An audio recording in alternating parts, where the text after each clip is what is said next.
इस मौसम में बटर क्रीम को हैंडल करना इतना भी मुश्किल काम नहीं है, हो जाता है इजीली अगर हम थोड़ा सा कॉन्फिडेंटली काम करें। लेकिन पता नहीं मैं क्यों इतनी कंफ्यूज हो जाती हूँ। मुझे लगता है कि पता नहीं अब केक बनेगा सही कि नहीं बनेगा, सही डिलीवर होगा या नहीं होगा। बस इसी बात में मैं उलझी रहती हूँ और खुद को हल्कान करती रहती हूँ। एनीवेज कस्टमर ने कहा था उन्हें बटर क्रीम केक ही चाहिए, तो फिर मैंने बटर क्रीम में बना दिया और माशाल्लाह इतना अच्छा और इतना इजीली बन गया था।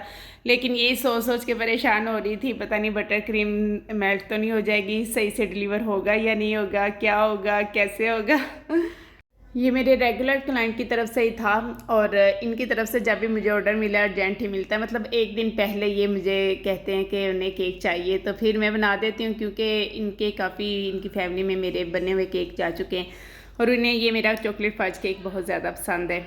मैंने अपने केक के रेट्स जो रखे हुए थे अभी तक वही हैं और उसके बाद 2 दफ़ा चॉकलेट का रेट इंक्रीज़ हो गया और अब मैंने बटर मंगवाया 200 ग्राम 750 का मिला है। आप इमेजिन कर सकते हैं कि इतना महंगा बटर और 200 ग्राम मैंने मंगवाया और 750 में वो मिला है। और अगर केक का हम रेट बताते हैं तो कहते हैं आप इतना महंगा क्यों देते हैं, क्यों इतना महंगा होता है केक, तो हर चीज़ ही इतनी महंगी है। केक के अंदर हम जितनी चीज़ें यूज़ करते हैं वो इतनी ही महंगी हैं। कस्टमर जब ये कहने लग जाते हैं ना कि आप बहुत महंगा देते हैं, आपके इतने रेट क्यों हैं, तो मैं भी सोचने पड़ जाती हूँ कि पता नहीं इतना मैं कहीं ज़्यादा तो नहीं ले रही। जब मैं कॉस्ट निकालती हूँ तो वो हर चीज़ ही इतनी महंगी होती है। अब अपने पल्ले से कब तक बना के दे सकते हैं हम, मैंने तो बहुत ज़्यादा खुद को लुटवाया है।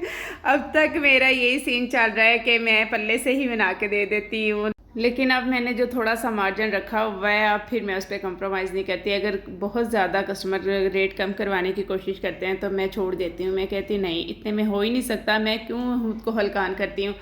तो देखें हम बहुत ही हाई क्वालिटी आपको चीज़ बना कर देते हैं और बहुत ही रीज़नेबल प्राइस में बना कर देते हैं और बहस करना बिल्कुल नहीं बनता।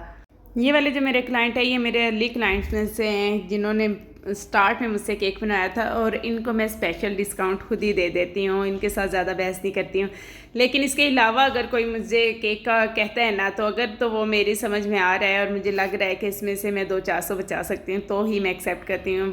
फ्लावर्स मैं खुद जाके देख के लाई हूँ और देखने में इतने खूबसूरत लग रहे होते हैं सारी शॉप्स पे ही, लेकिन जब उसको देखते हैं पास से तो फिर अंदर से इतने पत्ते उनके मुरझाए होते हैं।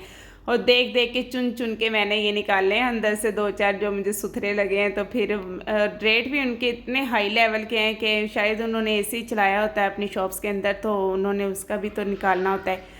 तो बस फिर हमारी भी मजबूरी है, हमने लेने होते हैं। तो फॉन्डेंट के मैं खुद ही नहीं बनाए, मुझे ये था कि कितना स्टिकी सा वेदर अजीब सा हुआ पड़ा है।